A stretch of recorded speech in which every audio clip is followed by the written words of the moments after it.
Welcome back dear students. आज की video में हम पैकेट स्विचिंग के बारे में बात करेंगे। And happy Chhoti Diwali to all of you. चलिए, तो पैकेट स्विचिंग की हम बात करें तो उससे पहले बात करते हैं कि पैकेट क्या होता है। तो देखिए, जब भी कोई बड़ा मैसेज हो तो उसके छोटे छोटे पार्ट्स कर दिए जाते हैं। उसके पीछे मोटिव ये रहता है कि वो जो अलग अलग छोटे छोटे पार्ट्स हैं उनका कुछ सीक्वेंस नंबर होगा, और जब वो रिसीवर के पास पहुंचेंगे पैकेट्स, तो रिसीवर अगर वो अलग अलग ऑर्डर में भी चले गए, मान लो एक मैसेज था, उसके 4 पैकेट बने, 1 2 3 एंड 4, ये उस पर सीक्वेंस नंबर डाल दिया। और आपने अपना नाम, जैसे हम अपना किसी लेटर पे अपना नाम लिख देते हैं और जिसको भेजना है उसका भी नाम लिखते हैं, ठीक है, तो वैसे ही जो पैकेट होगा उस पर आपका भी एड्रेस होगा, आईपी एड्रेस, और रिसीवर का भी आईपी एड्रेस होगा। तो हर पैकेट को पता होगा कि उसको कहाँ जाना है। तो जब वो रिसीवर के पास पहुँचेगा तो रिसीवर क्या करेगा, अगर उसके पास मान लो 3214 ऐसा पहुँचा पैकेट, तो क्योंकि नंबर डले हुए हैं तो रिसीवर क्या करेगा, उसको फिर से सीक्वेंस में जमा लेगा 1 2 3 4, और मैसेज को फिर से बना लेगा। तो पैकेट स्विचिंग जो है, इस स्विचिंग टेक्निक है जिसमें आपका मैसेज एक ही बार में जाता है बट छोटे छोटे पीसेस में, और हर पीस को अलग अलग से भेजा जाता है और हर पीस को पैकेट कहा जाता है। ठीक, ये चीज़ यहाँ लिखी हुई है। और हर पैकेट में जो इन्फॉर्मेशन रहती है, सोर्स का एड्रेस मतलब हमारा एड्रेस जो भेजने वाला है उसका, डेस्टिनेशन मतलब रिसीवर का एड्रेस, और सीक्वेंस नंबर, ताकि उसको अरेंज किया जा सके। अब क्या होगा, ये जो पैकेट्स हैं ये जब ट्रैवल करेंगे नेटवर्क में, तो कोशिश ये की जाएगी कि सबसे छोटा रास्ता लिया जाए ताकि ये पैकेट जल्दी से रिसीवर के पास पहुंच जाए। और जब रिसीवर के पास ये सब पहुंच जाएंगे तो वो उनको रीअसेंबल कर लेगा। ठीक, और यदि मान लो कोई पैकेट नहीं पहुंच पाया या करप्ट हो गया, तो रिसीवर उसकी भी इंफॉर्मेशन भेज देगा सेंडर को कि ये मैसेज हमारे पास नहीं आया, या इस मैसेज को रीसेंड कर दो। तो जो आपका सेंडर रहेगा उसका काम क्या होगा कि वो उस मैसेज को, उस पर्टिकुलर पैकेट को फिर से भेज दे। तो जैसे ही वो पर्टिकुलर पैकेट पहुंचेगा रिसीवर के पास, अब रिसीवर फिर से रीअरेंज कर लेगा, अपना मैसेज असेंबल कर लेगा। ठीक, तो यहाँ प्रॉफिट ये था कि मान लो अगर हम पूरा मैसेज भेजते एक साथ और उसमें कहीं कोई एरर आ जाती, तो हमको पूरा मैसेज रीसेंड करवाना पड़ता। ठीक है, तो उसमें टाइम भी लगता, नेटवर्क भी लगता, उतनी बैंडविड्थ भी लगती, तो बहुत सारी चीज़ें थी। तो लेकिन जब पैकेट में भेजा तो सिर्फ छोटे से पार्ट में प्रॉब्लम है, तो छोटा सा पार्ट वापस से सेंड करने में ज़्यादा टाइम नहीं लगेगा। ठीक है, तो यही रीज़न था कि मैसेज को पैकेट्स में डिवाइड किया गया। और एक्नॉलेजमेंट क्या होता है, जैसे यदि आपने कभी किसी को कोई मैसेज भेजा और वहाँ से वापस रिप्लाई आ गया कि भाई मैसेज मुझ तक पहुँच चुका है, इसको बोलते हैं एक्नॉलेजमेंट। ताकि अब आपको पता चल जाएगा कि ये मैसेज पहुँच गया, अब मुझे नेक्स्ट मैसेज भेजना है।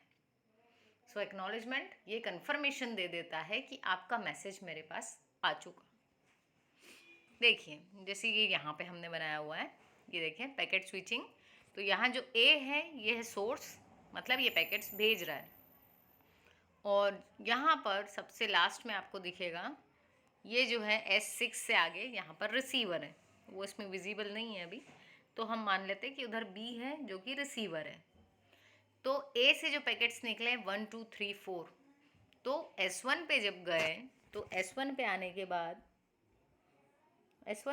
बाद 4 और 1 S2 की तरफ चले गए, इनको ये वाला रास्ता सही लगा उस समय, और 3 और 2 को S3 की तरफ से रास्ता सही लगा कि ट्रैफिक कम है। फिर अगर आगे चले तो S2 से 1 ने फिर दूसरा रास्ता ले लिया। तो पैकेट स्विचिंग में फ़ायदा यही है कि जब जहाँ जिसको शॉर्टेस्ट पाथ या बहुत कम ट्रैफिक वाला पाथ मिल जाएगा, वो पैकेट उस रास्ते से चला जाएगा। यहाँ पर ये ज़रूरी नहीं है कि सारे पैकेट्स एक ही रास्ते से जाएं। जबकि जब हम कनेक्शन ओरिएंटेड में देख रहे थे, उसमें क्या हो रहा था कि आपका पहले कनेक्शन बन रहा था, ठीक, सर्किट स्विचिंग में पहले कनेक्शन बन रहा था और सेम रास्ता सारे जो मैसेज के पैकेट्स थे वो फॉलो कर रहे थे। तो अलग अलग रास्ते लेकर के जो डेस्टिनेशन है इसके पास में हमारे पैकेट्स आ चुके हैं। तो अब यदि देखें तो S5 की तरफ से जो पैकेट्स गए थे वो थे 2 4 और 3। और S4 की तरफ से जो आया पैकेट वो था 1। तो अब ये S6 से होते हुए रिसीवर के पास पहुँचे, तो इसका ऑर्डर था 2431। तो रिसीवर क्या करेगा, इनको अरेंज कर लेगा वापस 1 2 3 4 में और मैसेज को पढ़ लेगा। तो ये थी हमारी पैकेट स्विचिंग।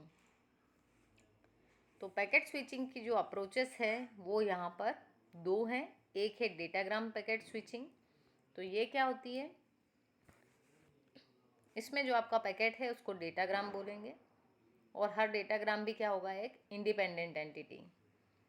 यहाँ पर वही चीज़ है जो एक पैकेट में होती है उसी को हम डेटाग्राम बोल रहे हैं। इसमें सोर्स का एड्रेस होता है और switch uses this information to forward the packet. तो क्योंकि अगर डेस्टिनेशन का एड्रेस नहीं रहा तो जो स्विच होता है, जो नेटवर्किंग डिवाइस होती है एक स्विच, उसको पता ही नहीं चल पाएगा कि किधर भेजना है इस पैकेट को। तो ज़रूरी है कि डेटाग्राम के पास क्या हो, एड्रेस हो डेस्टिनेशन का। तो स्विच उसको उस रास्ते पर फॉरवर्ड कर देगा जहाँ की तरफ वो डेस्टिनेशन है। और यहाँ पर भी क्या होगा, पैकेट्स को रीअसेंबल किया जाएगा रिसीविंग एंड पे। Datagram packet switching, the path is not fix. तो ये जो अभी हमने देखा वही डेटाग्राम पैकेट स्विचिंग है। इसमें रास्ता फिक्स नहीं है, कोई किसी भी रास्ते से जा सकता है।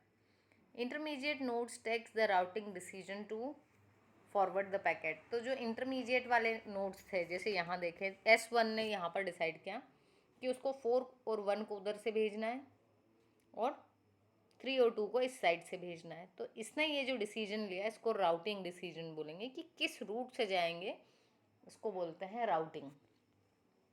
ठीक है। और datagram packet switching is also known as connectionless switching. यहाँ पर कोई कनेक्शन पहले क्रिएट नहीं करना पड़ रहा है। और दूसरा है हमारे पास में virtual circuit switching. So virtual circuit switching को कनेक्शन ओरिएंटेड स्विचिंग भी बोल सकते हैं। और यहाँ पर क्या होगा, अब क्योंकि कनेक्शन ओरिएंटेड है मतलब कनेक्शन बन गया। जब कनेक्शन बना तो रास्ता पहले से ही प्लान हो गया कि इसी रास्ते से आपके मैसेज जाएंगे। तो यहाँ पर क्या होगा, अब जब भी कनेक्शन ओरिएंटेड की बात आती है तो हमको सबसे पहले कनेक्शन क्रिएट करना पड़ता है। तो यहाँ कनेक्शन क्रिएट करने के लिए सबसे पहले रिक्वेस्ट भेजेंगे। अगर वो रिक्वेस्ट एक्सेप्ट हो गई तो हम समझ लेंगे कि कनेक्शन जो है वो इस्टेब्लिश हो गया है और पैकेट्स को भेज देंगे। ठीक। सो इन दिस केस आपका जो पाथ है वो फिक्स हो जाएगा। कब तक के लिए, जब तक कि वो लॉजिकल कनेक्शन बना हुआ है। जैसे यहाँ हम एक एग्जांपल ले लेते हैं। देखो A और B दो नोड्स हैं, एक है सेंडर दूसरा है रिसीवर। इनके बीच में 1 और 2 नाम के दूसरे अलग नोड्स हैं। तो क्या हुआ, जब A को B को कुछ मैसेज भेजना था तो A ने कॉल रिक्वेस्ट भेजी और जब वो B के पास पहुंची तो B ने क्या करा, उसको एक्सेप्ट किया और एक्सेप्ट करने की उसने सिग्नल भेज दिया।